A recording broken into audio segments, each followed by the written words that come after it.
Hello everyone, how are you? We've made it through a whole nother week of remote learning. Today I would like to share a book with you. It's called All About Me, or About Me. And at the end of the video, you guys would have received something that looks like this in your packet. Who am I? We're going to actually work on this a little bit when you're finished, okay? When we're finished today. All right, About Me. What can I do? This right here, remember when we were talking about parts of books, the front cover, the back cover, the spine, the title page? Well, when you start talking about nonfiction text, which this is one, nonfiction text, it's text that is informal, it's giving you information that is factual, okay? And so you'll have something called a table of content. Now, I always tell my scholars a table of content makes you think a little bit about going to a restaurant and getting a menu, right? And a menu is just a listing of things, and there's usually a price connected to it. With a table of content, it is a list, but it's a list kind of giving you an idea of what type of information you're going to find in a nonfiction text. And then it's going to give you a page that this information will begin on, okay? All right.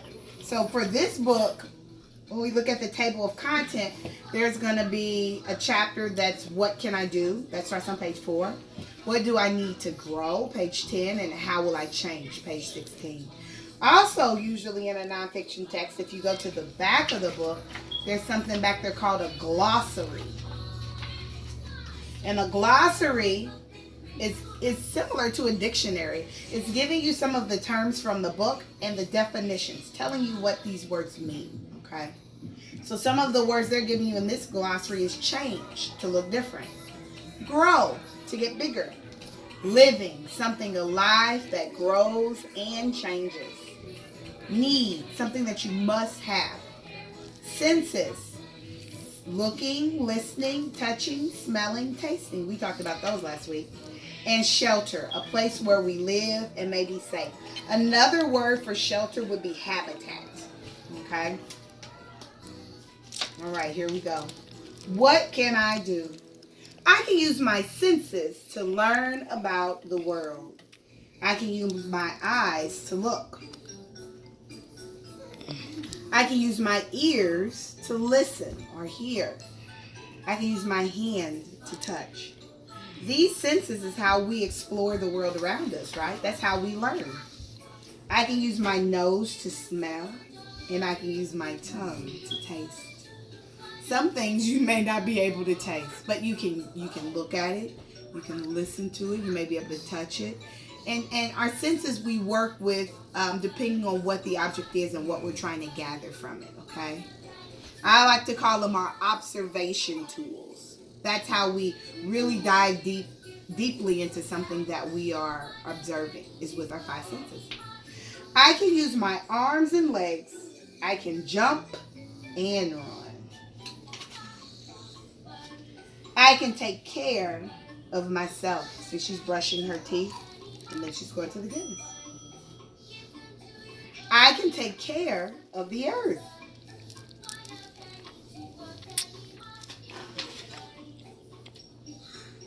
What do I need to grow? Now, to grow, we need food, right?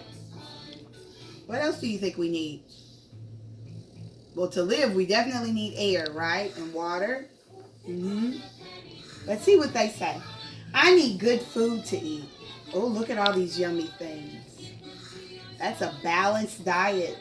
We have fruits and vegetables, grains, protein, dairy. Yum. I need water to drink. Here's one. I need air to breathe. We're on the right track. Food, air, water.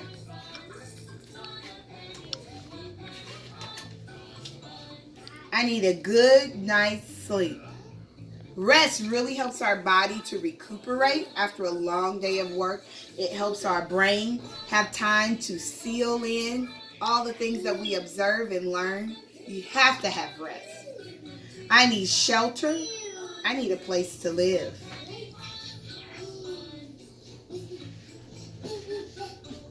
I love this because we all have different types of shelter, right? Miss CJ lives in a house.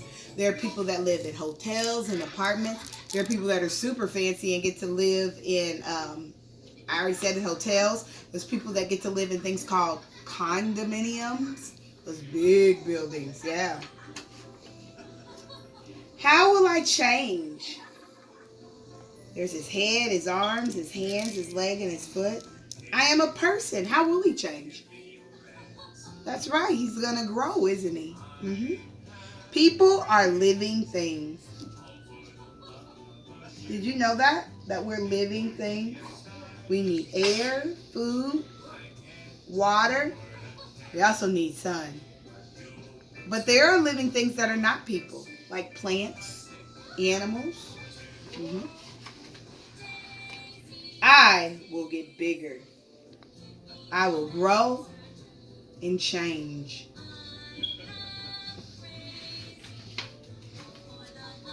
And that's about me. So today, I want you to look in your packet that you received from the school, and you're going to look for something that looks like this. Who am I? Now, if you don't have this, that is just fine. You don't have to have this. I typically like to also use my sketchbook, and I know you guys have those because we've been using them. I like to use my sketchbook. I like to do a little bit more with the blank paper. So, Miss CJ is saying to you, you can use this, your sketchbook, or you can use the document if you have it, okay?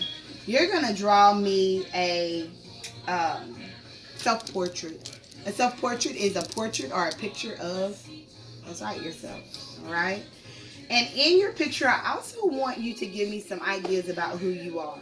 So this is a great opportunity for us to really think about our setting, right? We said we're going to bring that back up. Thinking about our setting. When I draw a picture of myself, I'm going to use the skills that Mr. V gave me with Matman so that I'll remember all of my parts. I want to make sure I put clothes on me. I'm even going to color my clothes my favorite colors, green and red.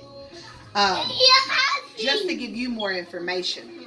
Then my favorite setting, I would say, I love taking walks. And so my favorite setting is outside. I'm probably going to do like a park or something. So I want to be thinking about what types of information I'm going to put in my background, okay? If I'm talking about a park, there's going to be trees. And not one tree, it's going to have to be a few different trees, right? If I'm talking about the park that I'm thinking of, there's going to be a trail because we like to walk the trail. So I'm going to have that out. There might even be other people there with me, like maybe my family in my picture. The details, okay? That's what I want us to work on this week. Today, when you're doing your drawing. Now, are you going to finish it all today? Maybe, maybe not. The great thing about art is you can always come back and add more details as you think of more things. So draw until you come to a stop, okay? If you feel like that's all you can do for the day once you get some things down, you can always come back to it later on in the day or later on in the week, all right? Or weekend. I will see you guys on Monday. I'm so excited, so excited. We're getting ready to start the next week, which is our final week of Jumpstart. And then we'll be ready to start our kindergarten year. I'm so proud of you guys. I know you worked hard on your NWEA testing. Kiss those brains. Give those mommies and dads a big squeeze because they worked hard too. All right? Bye-bye.